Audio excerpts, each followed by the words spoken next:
I'm adaure achumba. It's great to be here. First this morning, new details and more reactions unfolding following the assassination attempt on former President Donald Trump Saturday evening. Greetings to you this Sunday, July 14. You're watching 10 Tampa Bay. I'm adaure achumba.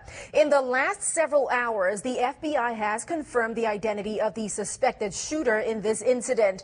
Here's what we know so far at this hour. Following the incident, President Joe Biden spoke to the media. He said he reached out to former President Trump while also condemning the actions of the shooter. Happening right now in 10 Tampa Bay, we are tracking breaking news out of Hillsborough County.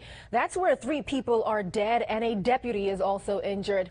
Thank you for joining us this morning. I'm adaure achumba. Now at this hour, we know 2 of those people who were shot dead are a mother and father. Now let's get right out to 10 Tampa Bay's Nick Volturo live at the scene right now. Nick, what do we know so far about the family involved and the status of the injured deputy? TSA says it is set a new single-day high of nearly 3 million passengers screened on Friday. But severe weather is also causing major issues in critical transportation hubs. CBS's Bradley Blackburn has more. And right now, investigators are still trying to find out why a glider crashed into a roadway in Winter Haven. It happened on Avenue K Southeast near 6th Street Southeast. That's just before 2 o'clock Saturday afternoon. Here's a look at the scene. You can see the glider took on substantial damage after the pilot landed on the roadway. Today, many are gathering not in celebration but in solemn remembrance. The Clearwater Honor Fest is taking place this morning. It is a tribute to our brave veterans as events for Memorial Day weekend kick off today. Now to a developing situation out of Pasco County. Authorities there are trying to piece together exactly what happened to a family of 4 missing since Thursday. Now this comes after they found human remains at a location where the family was staying with a friend.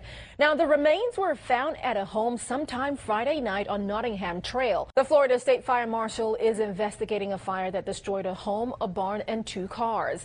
It happened on Braggs Lane in Brooksville Friday evening. Initial reports say an e-bike inside the barn started the fire. A small Pasco County business is hosting a bittersweet celebration today. This after the owner says his business is facing big problems when it comes to insurance costs.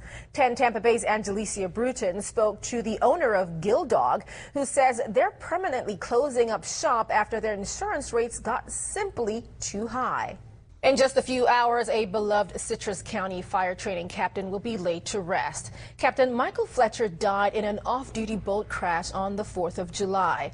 On 10 Tampa Bay's Hannah Deneen is joining us live from Citrus County Firehouse 9, where preparations for his funeral service are right now underway. Now, Hannah, family and friends and firefighters are coming from all over the Tampa Bay area to pay their final respects to Captain Fletcher. And developing this morning in Polk County, we're anticipating more details about a deputy-involved shooting that happened just after dinner time Friday night.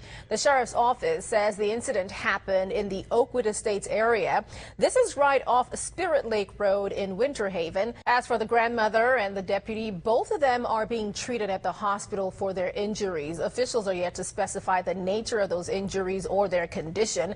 Again, details are slim so far in this case, but the sheriff's office says more details will be made available later on this afternoon. And we'll bring you any new information we get once we have it on air and online. Right now, investigators say they were in the area at the time of the shooting, but they're still looking into whether the suspects were involved. Now, that shooting happened in a parking lot on the corner of South Howard Avenue and West Horatio Street. 3 people were shot and 2 of them unfortunately died. Now, the shooting was the second in 3 weeks in the Soho district. It's been 3 days since heavy rains brought flooding to Sarasota streets. Right now, the county is under a state of emergency and cleanup is just beginning. Here are 3 things you should know that could impact your weekend. Now, as flood waters recede across Florida this morning, some homes and businesses are dealing with plenty damage. Now, according to FEMA, just 1 inch of water in a home can cost more than $25,000 in property loss. Now, the Better Business Bureau has several tips if you're impacted by flooding. Memorial Day is tomorrow, but happening right now in Hillsborough County, community members are remembering the brave men and women women who've made the ultimate sacrifice for our country. 10 Tampa Bay's Nick Volturo is joining us live from Veterans Memorial Park. That's where the Memorial Day observance is about to start any moment from now. Good morning, Nick. This morning, a local teenager in the city of Holiday has become an inspiration because of her determination to get an education. She's faced years of housing insecurity, but hasn't let that stop her from earning her high school diploma. For her, moving from place to place meant always having to change schools, but an accessible online education program proved to be a lifeline. Now she tells 10 Tampa Bay's Chris Hurst college is next. Florida was one of the first states in the country to require all K through 12 public school students to have the option to learn online. Nearly 100,000 students enroll in virtual schools and academies each year. From the nightlife to the chickens and, of course, the handmade cigars, there's a lot of history behind and in Ybor City. 10 Tampa Bay's anchor Caitlin Lockerbie spoke with Dr. Wallace Reyes, the tour director and a historian there at Ybor City Museum. This morning, we take a walk with him to learn more about this historic neighborhood. Friends, we are in your bag and watching your money this morning. The cost to eat out is going up as more restaurants are adding fees to your final tab. It's a new kind of sticker shock, but are they breaking the law?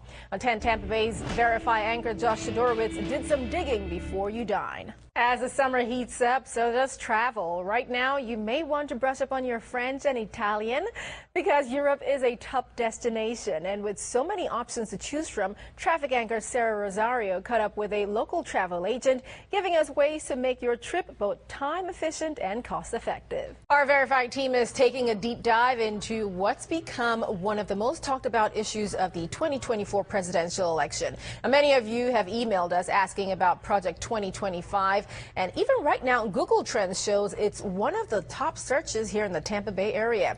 So what exactly is Project 2025 and what's it all about? To help you separate fact from fiction, Verify reporter Casey Decker breaks down the key points you need to know. And now back to our top story. We are continuing to follow the developing news about the assassination attempt on former President Donald Trump. Thanks for joining us here on 10 Tampa Bay this Sunday morning, July 14. I'm adaure Achumba. Now, this morning, Trump's campaign says he is okay after being grazed in the ear after gunshots rang out at one of his rallies in Pennsylvania. This is a video of Trump arriving in New Jersey hours following the incident. Reporter Scott Schaefer from our sister station in Pennsylvania went to the rally's location hours later. He has more on the investigation and the suspected shooter who was killed by a Secret Service officer on the scene.